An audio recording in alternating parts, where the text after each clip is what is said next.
And so she would always go back to this thing that I've been healed before, I'll be healed again.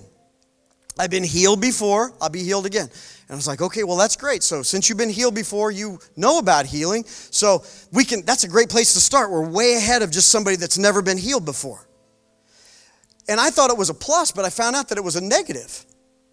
Because she was depending on the fact, it was almost like she was taking pride in the fact that because God healed me before and I know about healing, I'll be healed again. In fact, before Bobby and I even got to the church, she had already crossed the line where the doctor said, if you don't take chemotherapy now, starting right now, it'll be too late later. She had already crossed that point because she was making her stand based on God healed me before, He'll heal me again.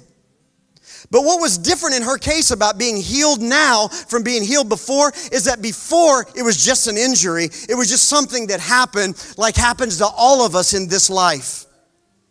We're all human. We're all subject to the conditions around us. We can all catch a cold. We can all get the flu and things like that. I believe we have authority. We have power. We can ward those things off, but we're subject to those things. And periodically what happens, we have to battle those things. And in battling those things, this woman was successful. But now she was battling another kind of thing that she wasn't familiar with, and she didn't know what to do about it, and her pastor wasn't sure what to do about it.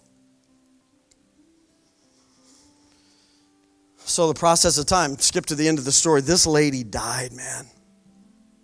And it was so sad. It was so sad. But it was because we could never cross the boundary of something that I guess maybe God is saying today. I didn't plan on going quite this direction, but we weren't able to cross over into something. She wasn't open. She could not open her heart to a different level, a different place in God, a different kind of situation and scenario that she wasn't familiar with. I think this happens in churches all the time. This taught me a lesson. A lot of times I say to myself, Rocky, are you just doing what you're comfortable doing for the Lord? Are you just believing the teachings and the doctrines and things like that you've already learned? Are you just staying there? Are you going to a church that teaches the things that you're comfortable hearing? Because if you are, you might be in danger. For me, are you pastoring a church you're just comfortable pastoring? Are you sure this is what God's saying to you? I have to ask myself that question a lot. I want you to ask yourself that question. You may never get in a situation like this where it's life or death for you, but you may get in another kind of situation where it's right or left for you. Do I go forward or do I go back this way? Which thing do I do? And if it's a spirit in front of you, he's going to throw up all the smoke screens to try to make you stop trying to figure it out. He's not going to want you to talk to Jesus. He's not going to want you to get in the Bible. He's not going to want you to go to Mark chapter 9. He's not going to want you to see what to do.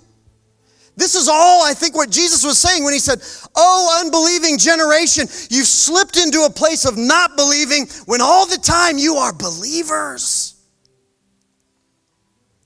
That's why everywhere Jesus went, they're like, man, this guy's amazing. Nobody's ever done things like this before. They said at one point, nobody's ever commanded devils like this guy before, and they listened to him and obey him.